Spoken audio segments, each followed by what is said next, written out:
Once more, welcome back. On the world politics, let's start with Donald Trump. I know we'll just go a bit back 2 weeks ago. Time now the trial no air question. We all saw it, we all observed it. And then even though the House of Representatives were able to impeach him, but the Senate couldn't move on. They did with the trial, but he wasn't convicted. So that one done. But I mean, you can see a mind kakra about a week before the last day, I now owe Levy to Florida. No, can say he will return back in different form. You see, it raised a lot of kind of doubt whether he's coming back or not. People were very skeptical about that statement.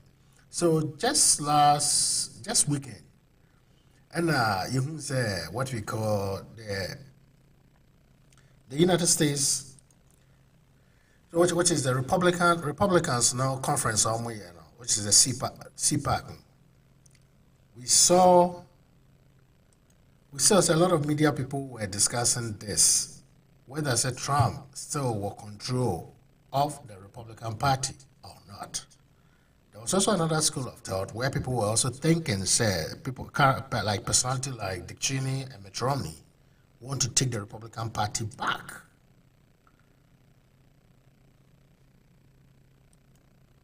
So, I mean, it came to a lot of people as surprise during the CPAC. During the CPAC, this is what Trump said. Say he intends to take power from Joe Biden again, which is 2024, meaning he's going to run again. It's a very clear statement. And when it happens, so it shattered ambitions of people like Mitt Romney and co. And we saw the support because the person at least what we are holding on to over 72 million population there, or the electoral voters in there, popular votes there, is still a dominant force where the Republican Party is concerned. All right. On that, Yensha de Kakrebi recently, any who say Iran started all mounted pressure on Biden's administration. I believe the Iranians were testing Biden, so they started. So yeah, almost started some activities that started also on Middle East, and they were Trump's position in Middle East now. I think it was a very big challenge for Biden also to hold on to it. A lot of people disagree. Said Biden should not rejoin the JCPOA agreement. But let's do this. Trump, Joe Biden, catch Iran say if they will be in compliance, U.S. will return back into the JCPOA agreement in collaboration with the European partners now. Because someone say Iran started to increase uranium, so it means he wasn't in compliance. Then that issue up, and you say recently there was some bombing at war. U.S. Embassy in Baghdad.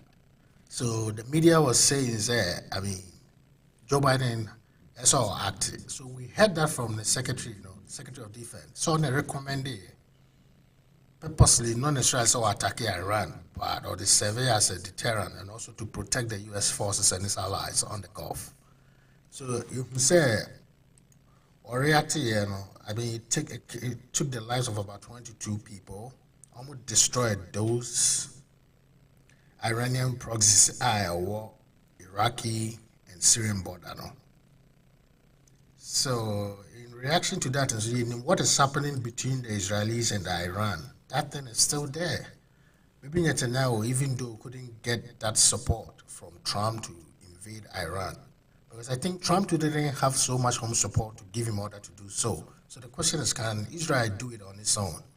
That also casts a lot of doubt. Now, a lot of people are also anticipating, Israel is striking Iran nuclear facilities now. That is not the end of it because, they can't destroy Iran entirely.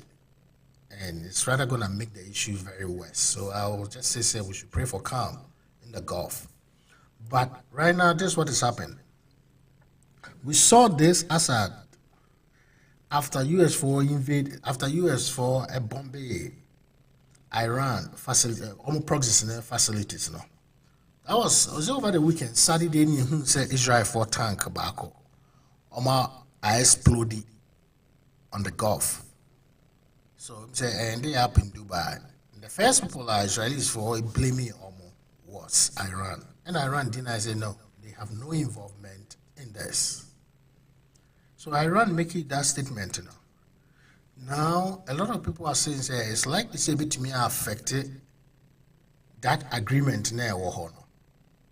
Sorry, the Iran and US going back into the JCPOA agreement, because you see the alliance between the United States and Israel is very, not only that it's cordial, but it's very strong one. It's a strong one.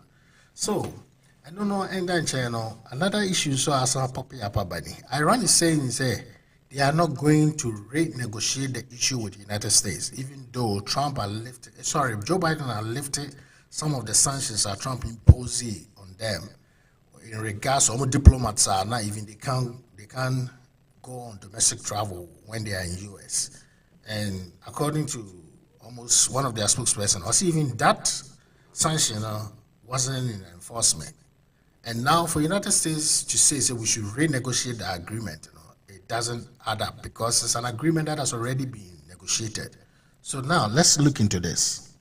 You see, it's like US is looking for new cause to renegotiate, and it's likely they will bring in new terms in favor of Iran.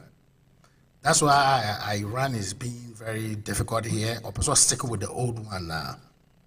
And they also think that the old one, Iran has also violated it. And you see, a lot of people believe addressing this militarily is not going to solve anything, because Iran are forming a very strong alliance with North Korea and Russia. But let's see how that one also plays out.